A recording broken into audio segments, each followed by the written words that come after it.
Dr. Barry Carter is going to moderate this session. We are doing a project with Dr. Carter, who has designed a really cool study about pharmacy and clinician co-management of chronic disease. Dr. Carter is from the University of Iowa School of Pharmacy and also in the Department of Family Medicine, but is a pharmacist by training. So I'm going to let him take the ball from here. Thank you, Dr. Hahn. Good afternoon, everybody.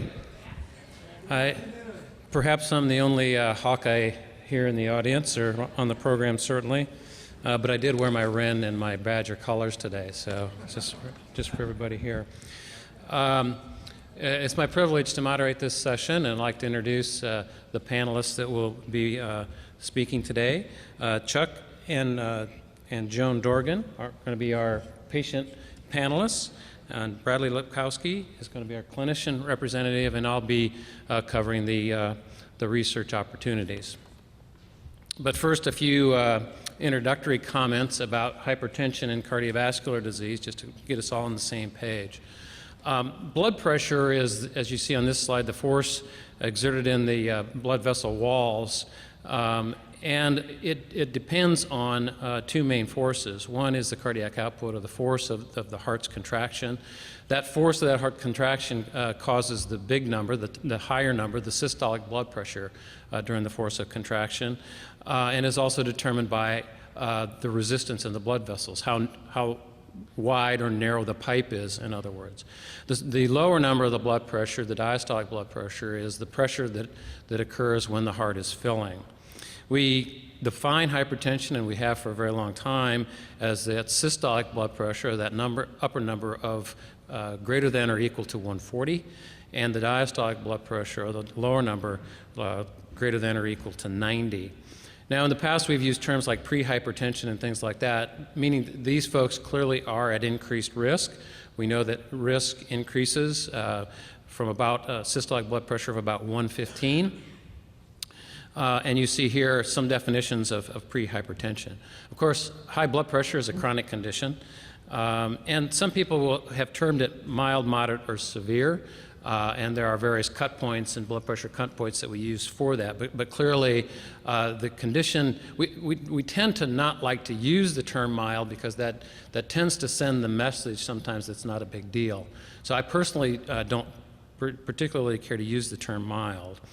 And of course, high blood pressure is the leading cause of stroke, aortic aneurysms and other aneurysms, heart attacks, and as we heard previously, kidney disease. About 70 million adults in the United States, or 1 in 3, have high blood pressure. If you want a depressing statistic, the vast majority, about 90% of us over the age of 65, will eventually develop high blood pressure. About half the people that have high blood pressure have it controlled, meaning the other half do not. And a large number of people, again, another 1 in 3 adults, are close to hypertensive, meaning that they are clearly at higher risk. They're not at the diagnosis level for high blood pressure, but they clearly should be considered for other alternative things such as lifestyle modification. Hospitalization rates tend to be 3 to 5 times higher in African Americans. African Americans have a higher prevalence of hypertension, and the hypertension that they have is usually more severe. The costs of high blood pressure are pushing $50 million a year, and those are somewhat dated statistics, so it's probably higher than that now. And high blood pressure causes about 360,000 deaths a year. Now, cardiovascular disease is the term that we use for a wide variety of conditions involving either the heart or the cardiovascular system. It could be the coronary artery disease, it could be cardiac arrhythmias, valvular heart disease, congenital, and you see some listed there. It too is a chronic condition. It too can be somewhat indolent and mild, or it can be extremely severe, as you know, and also leading to the other cardiovascular conditions we mentioned before. Now, 71 million adults have cardiovascular disease. Again, a very similar number to those with hypertension. They're not the same people, of course, but the overlap is very significant. The costs of cardiovascular disease in this country are massive, $400 billion a year with a B. And I want you to just take a second and count 4 seconds. 1, 1,000, 2, 1,000, 3, 1,000, 4, 1,000. One person just died in this country from cardiovascular disease in that 4 seconds. And cardiovascular disease is 2 times greater in African Americans than it is in Caucasians. So with that, I'd like to have our patient panelists discuss their experiences with high blood pressure.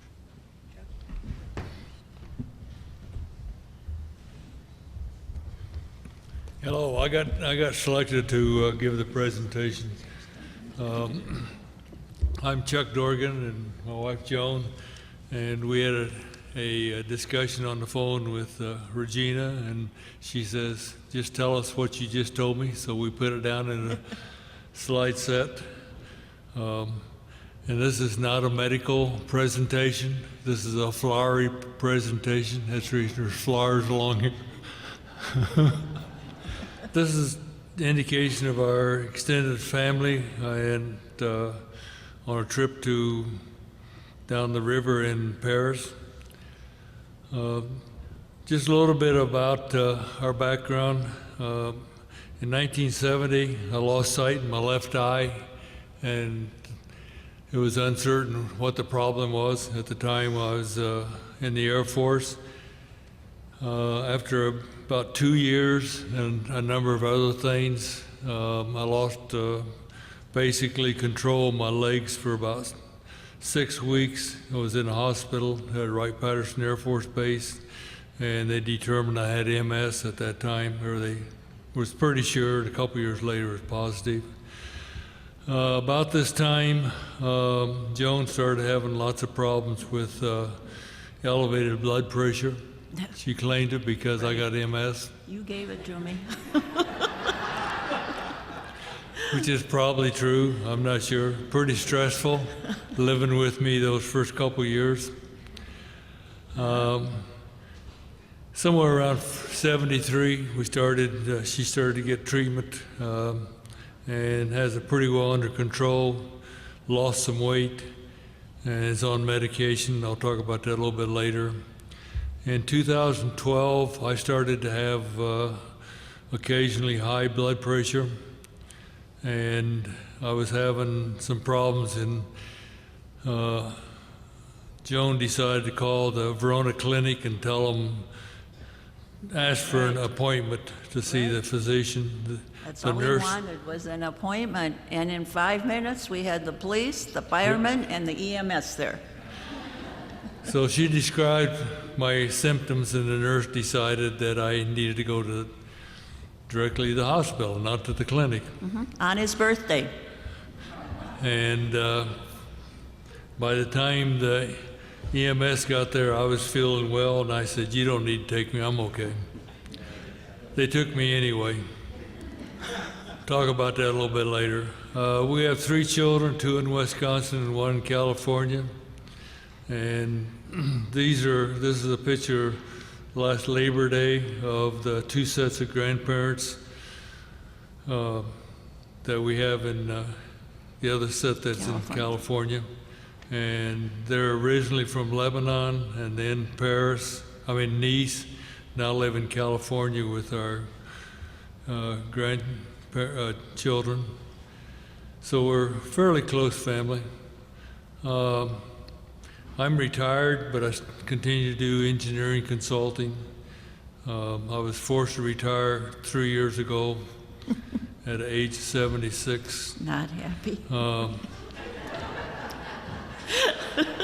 Still unhappy. And I wasn't very happy about it. I made the comment to both the dean and the chancellor, who I knew fairly well. I said, I'm actually 3 months older than the Pope, and I think my job is a lot less stressful than the Pope. Didn't work, they still got rid of me.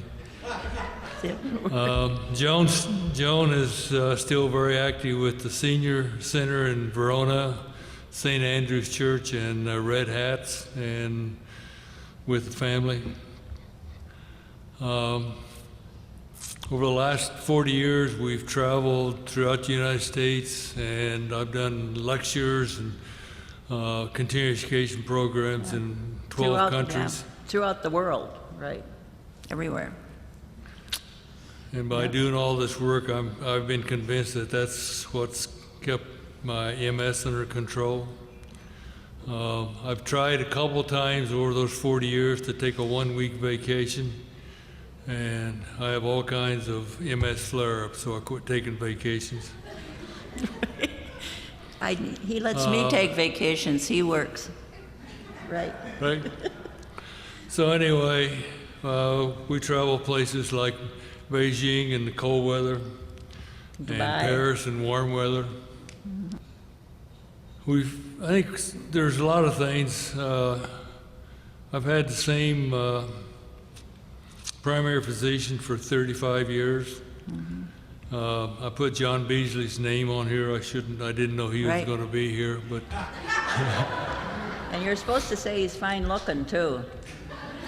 yeah, and he is. If you take your glasses off, he's that good-looking guy in the back.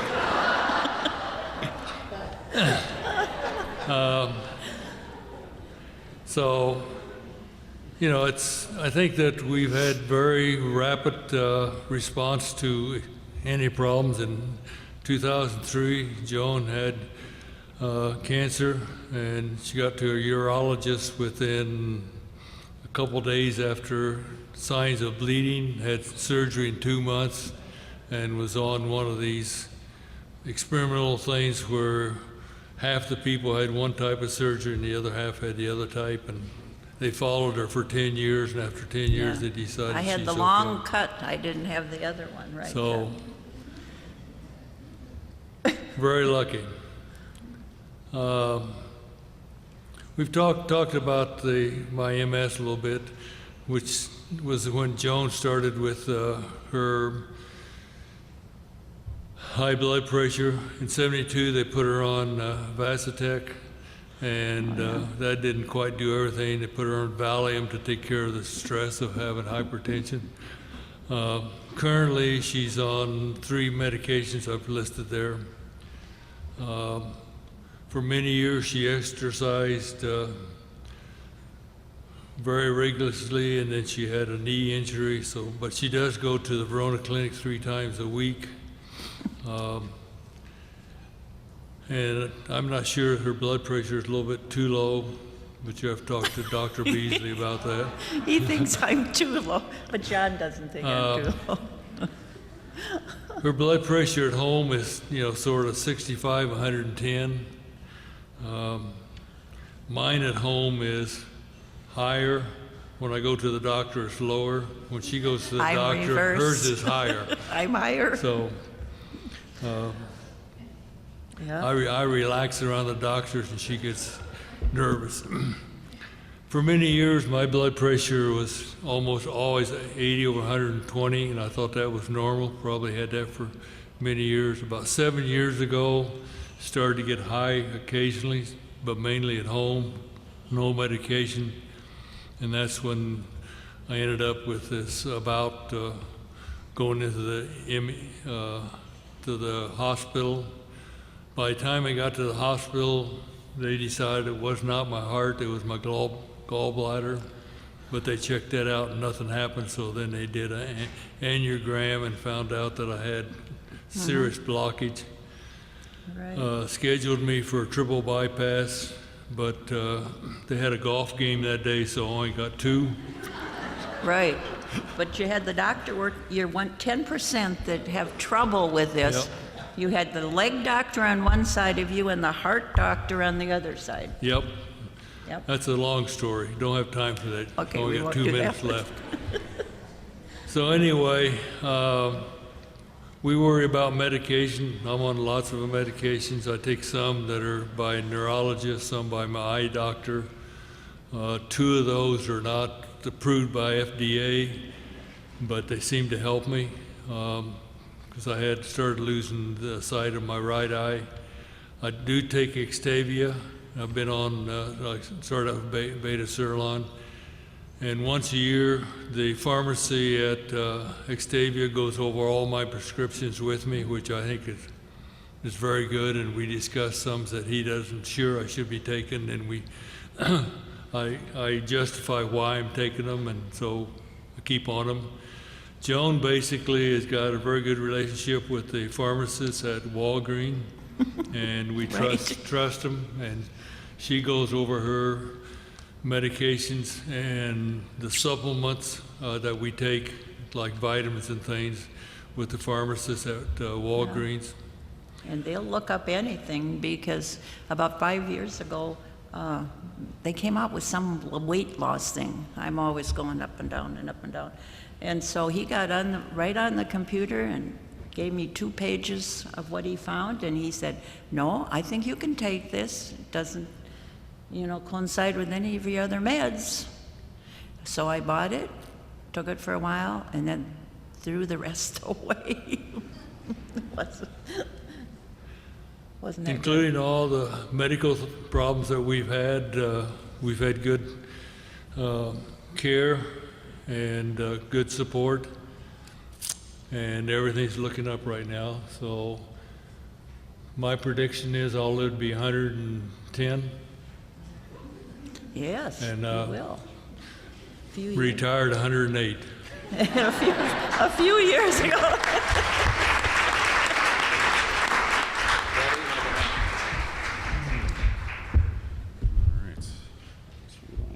Anyway, I'm Brad.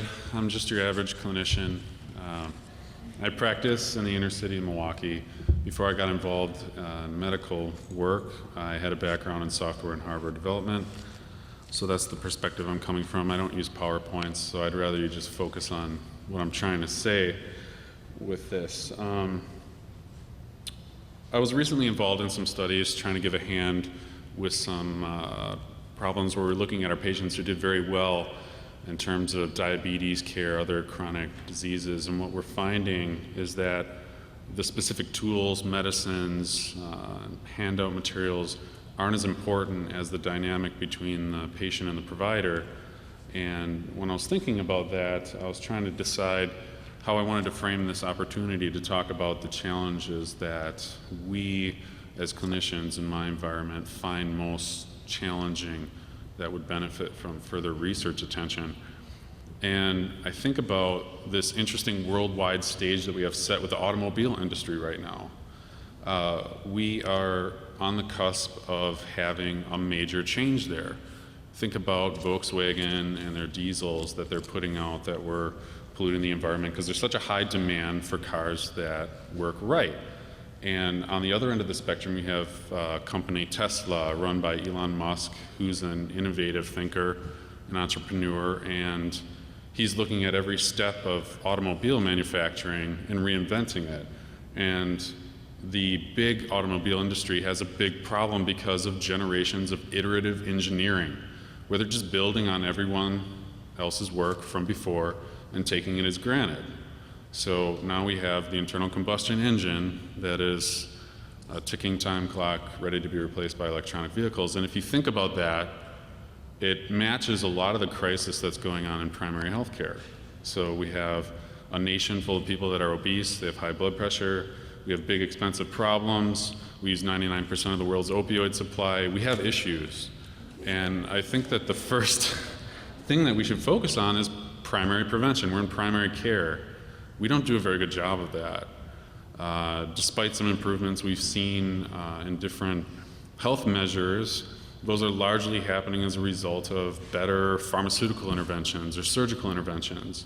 And I'm sure that interventional radiologists and surgeons would love to give us a hand with that, but we shouldn't consider it anything but a last resort. And yet here we are with primary health measures in terms of preventative care really kind of suffering.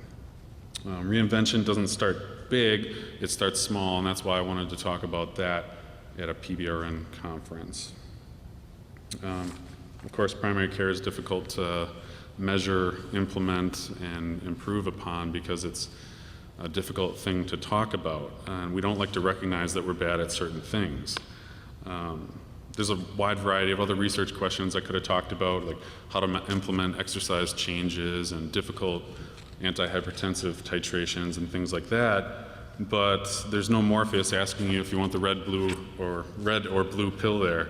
And those are really easy problems to come up with questions for and answers for. And it's not cutting to the deeper underlying issue of what's going on there.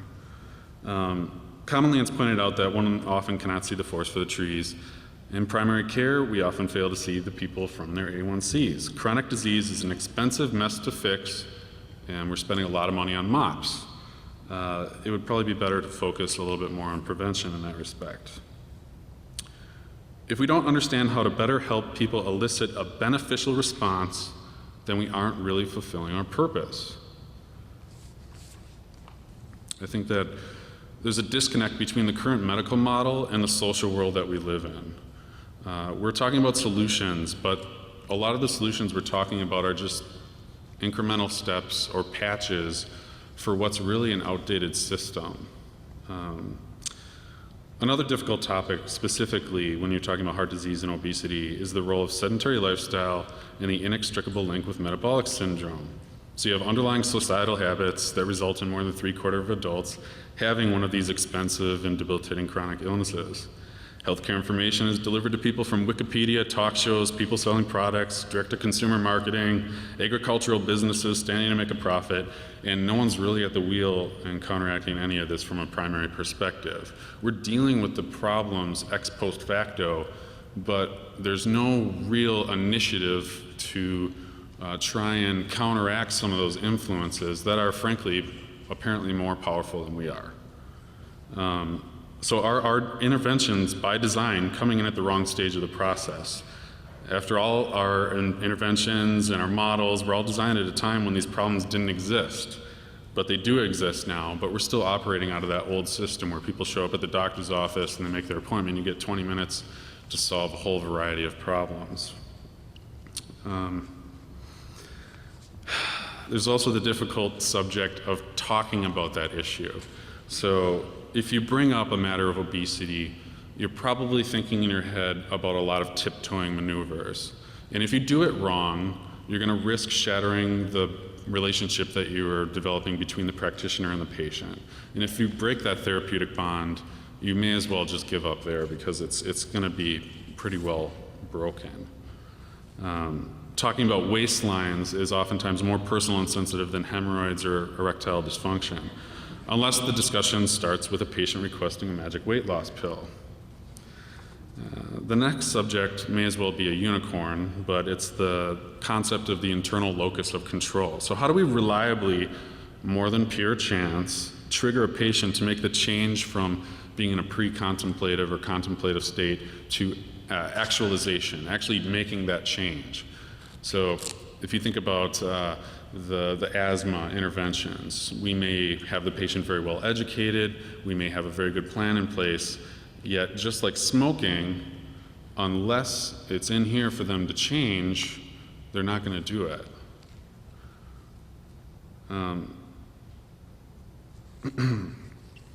So we don't really know a whole lot about how to get people to actually make those changes.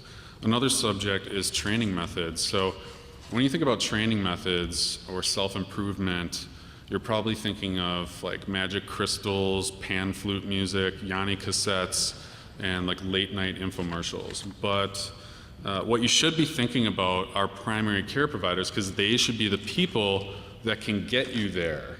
And I don't think people think about us as that right now.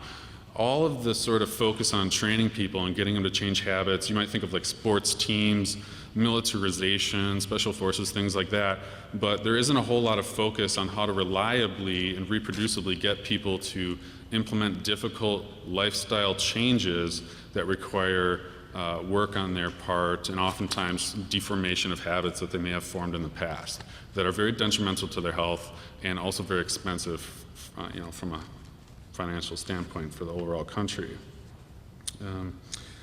And last, most important thing I'd like to talk about is that I don't think we talk a lot about the workflow setup of the medical practice. We have a system now that's pretty much so designed to benefit the payer system. You have 20-minute slots, you show up, you try and solve your problem in that time period. But shouldn't medical care look how one might envision a perfect visit to be? Why doesn't a medical visit structure reflect what practitioners came up with as the ideal way to solve the problem at hand? So why don't we have certain types of visits tailored for certain types of problems where we can reliably, reproducibly solve that problem in that scenario? So when you set up a factory, you'll have workflow engineers come in there, and they'll measure the inputs and the outputs, and they'll make sure that you are able to, at a reasonable rate, produce a product that's viable. Yet we are trying to oftentimes spend 3 20-minute visits solving a problem that may not be solvable in 3 truncated visits, but may in fact, what if it requires a single 60-minute visit, and you can solve that problem in a 60-minute visit with a multidisciplinary approach that you actually can't solve even if you spend 3, 4, 5, 6 20-minute visits addressing that. Medicine has taken on characteristics of a service and hospitality industry, but we can't forget that it's also a discipline, a profession, and it has a sacred purpose beyond satisfaction scores. So when you start to think about addressing these chronic illnesses, hypertension, cardiovascular disease, I don't think the problem is finding the best combination of beta blocker and diuretic necessarily. Those are all issues, and we're always going to have an interest in that. But until we can get at some of the more core thematic elements, I don't think we're going to make the meaningful change that the public health statistics really suggest is a bigger problem than I think we're willing to admit to ourselves. So that's all I have to say about that.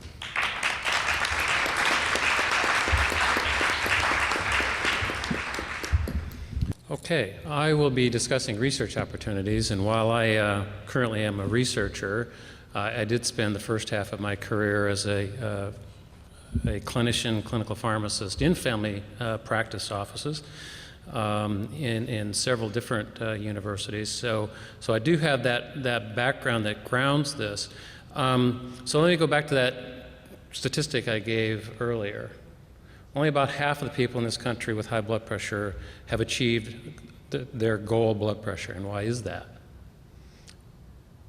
Is it because they don't follow the diet, they don't exercise, they're not taking their medications? Well, if you look back through particularly the hypertension specialty literature over the last 30 years, the most common reason given anyway, at least 10 years and before ago, was that to blame the patient. It was the patient's fault. They weren't following their diet, they weren't taking their medications, et cetera, et cetera. We now know that that's certainly a portion of the reason for the lack of blood pressure control in this country, but it's not the majority.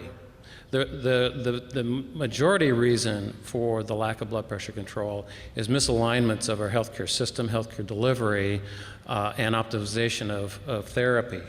And so that's what I want to discuss today. If you think about research opportunities, I'm sure that tomorrow you can come up with perhaps scores of research ideas for hypertension or any particular chronic condition. But I want to raise the issue of team-based care, which we heard discussed a little bit earlier. Some years ago, several of us were asked to write a state-of-the-art paper on the role of the pharmacist, nurse, and teamwork in therapy for the American Society of Hypertension. And when searching that literature, and this literature goes back to about 1973, by the way, this is not at all new. Pharmacists or nurses working collaboratively or independently with physicians has been described since the early 70s. But a lot of those studies we found had problems. They were very small in size. There might be one office or one intervention nurse or one intervention pharmacist where it's kind of easy to get them motivated to do something. Oftentimes, blood pressure was measured incorrectly, or there were biases in the measurement of the blood pressure. Oftentimes, there was no control group. I'll show you why a control group is extremely important in a little bit. Oftentimes, there were no covariates that were controlled for in the analysis. This is important because while our intervention may be causing an effect, as you know, there's so many other things in the environment that could also impact the blood pressure, whether that be the frequency of the visits to the provider, changes in diet, or what have you. Many of the studies didn't use intention to treat analyses, which are the gold standard for studies, which means that if a patient has been enrolled in the trial, you still count them no matter what happens to them, which also impacts the last one, which is related to missing data. So it's always important to include all subjects in the analysis. Some years ago, we decided to search the literature looking at only the best randomized controlled clinical trials of team-based care, and for better or for worse, most of the studies involve either nurses or pharmacists. There's very few other team members that have been described in the literature that has sufficient sample sizes to really assess. And we were trying to tease out some various components of the team-based care that work. And when I'm talking about team-based care, and I'll discuss this a little bit more, I'm primarily talking about nurses or pharmacists embedded in the office, shoulder to shoulder, if you will, with the physicians. And I'll describe that a little bit later. But what we and several other meta-analyses have found is that both of these types of team-based care are effective. In this slide you see, and I'm only showing you systolic blood pressures here because that's really the most important with regards to lowering cardiovascular risk. About a 9 millimeter reduction in systolic blood pressure with pharmacists making recommendations to the physician. Likewise, about a 9 millimeter reduction with education about blood pressure medications, whether that's been done by the nurse or the pharmacist. About 8 millimeters if the pharmacist did the intervention, etc. About 5 millimeters if the nurse did the intervention. When we looked at the odds ratio, or the probability that having one of these team members assisting with care achieved control in blood pressure, there was about a 69% increased probability that blood pressure would be controlled if the nurses did it, and about 148% increase probability if the pharmacist did this. And our investigative team concluded that these strategies, and the literature is fairly consistent, are effective, and both nurses and pharmacists are effective, although there was some evidence that the pharmacist component was slightly more potent, if you will. Now, we've been doing studies in team-based care now for over 30 years, and I'm only going to focus, just to kind of, for the sake of time, your attention in some of our strategies looking at physician-pharmacist collaborative models.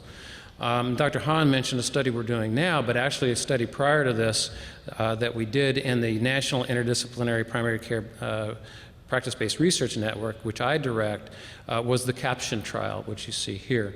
This was a very large study funded by the National Institutes of Health, the National Heart, Lung, and Blood Institute. And when I talk about physician-pharmacist collaborative models, I'm talking about the pharmacist embedded in the office, not dispensing medications. In fact, most of our CAPTION, in fact, all of our intervention CAPTION offices did not have a pharmacy in them.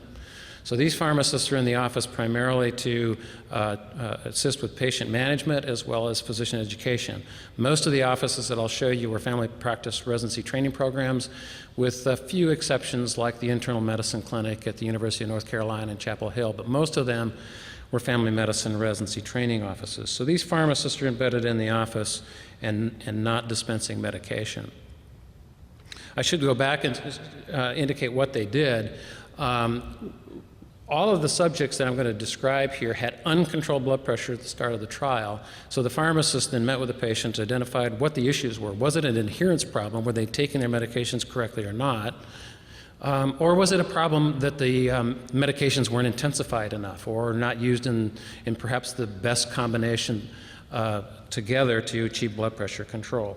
And then they made recommendations to the physician to adjust therapy. So there were 32 offices in the CAPTION trial. Again, this was in the National Interdisciplinary Primary Care Practice-Based Research Network that I direct. These offices were from San Diego to Boston, down to Tampa, Florida. We had probably the largest concentrations were in Iowa, Wisconsin, and Texas. 3 of the offices were here in Wisconsin, including 2 in Madison, 1 in Racine. The 2 Madison offices, actually, we partnered with Ren to assist us with patient recruitment and data collection in the 2 Madison offices. So there were 32 offices, and they were randomized. An office was randomized either to receive this intervention or to usual care. So patients weren't randomized, offices were randomized. So the types of questions we were trying to address, in addition to whether or not we weren't really trying to ask the question, does this model work? Because we thought that the literature already had proven that. What we were really trying to address was, would it be scaled up in a large number of very, very diverse offices? And what happened when the intervention stopped? So this slide shows you our primary outcome. We also measure blood pressure at 24 months, but I'm not going to show you that today. The baseline blood pressure in these people was about 152 millimeters of mercury systolic. And you can see that in the intervention group, it dropped to about 132, and in the control group to about 138, or a difference of about 6 millimeters of mercury between the intervention and the control group, which was highly statistically significant. Now that's in all the subjects. You can see there's 625 subjects in the caption trial.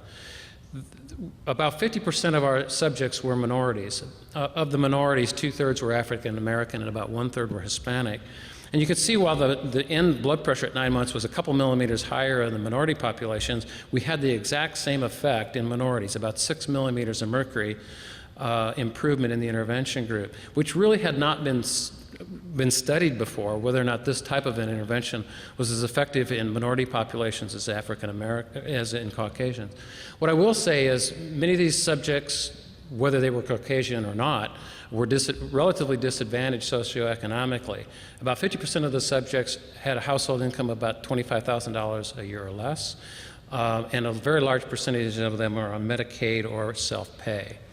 When we looked at blood pressure control, remember it started at 0 in both the control and intervention group. We achieved 61% control in the intervention group compared to 45% in the control group, which was highly statistically significant. But the question is can we do better than that? So the research questions that I think we need to maybe think about tomorrow, some of the things that are really hot in the hypertension literature right now, is when you think about a practice-based research network like REN, a lot of practice-based research networks do studies, retrospective studies, looking at what's available in the chart, in the electronic medical record. Well, we found that that's highly unreliable.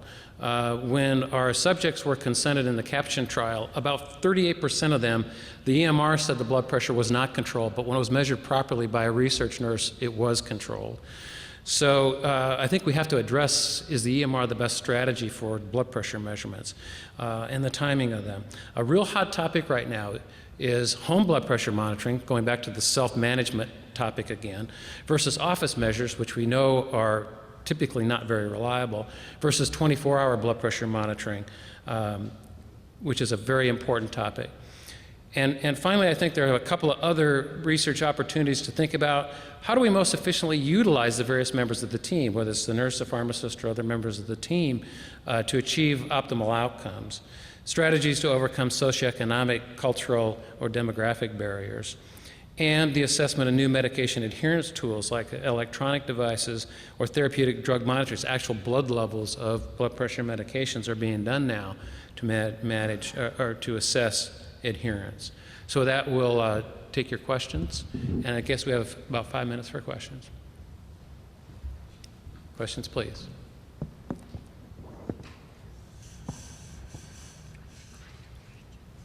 LJ's got a question. So I like the picture of the pharmacist and the clinician together. I'm concerned about the workforce of pharmacists that would need to be present to partner with primary care clinicians to do this work to have an impact. Is anybody looking at telepharmacy? We talk about telemedicine.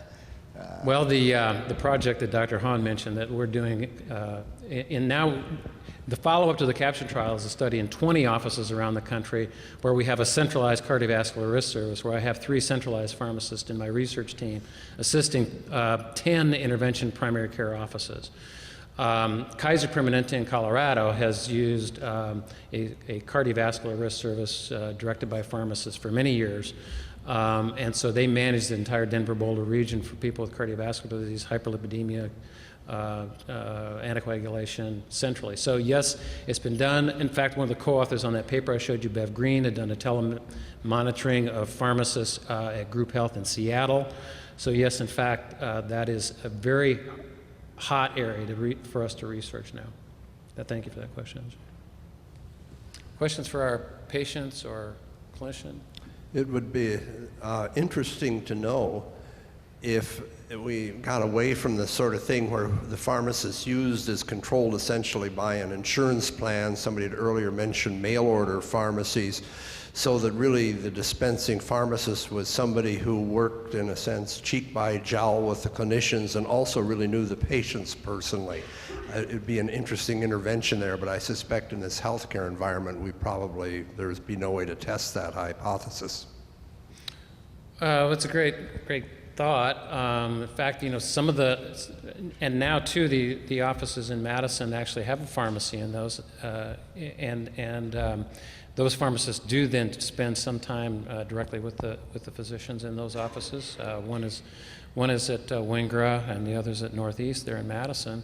I think that's a far better model than what we've historically had. I think that kind of addresses your point.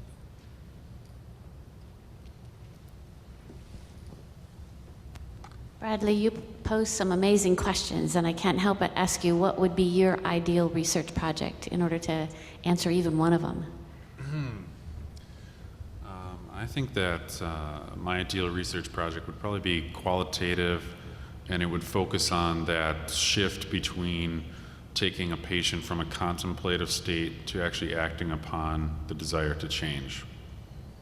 That I find to be the most interesting subject, and I think I have the most passion about that particular subject in my work right now. And that's also something that's getting elucidated in our look at our patients in our study who have had remarkable drops in their A1Cs and other biometric measures. Seeing that change and then trying to determine how did that get triggered and figuring out a way to bottle it. That would be interesting to me.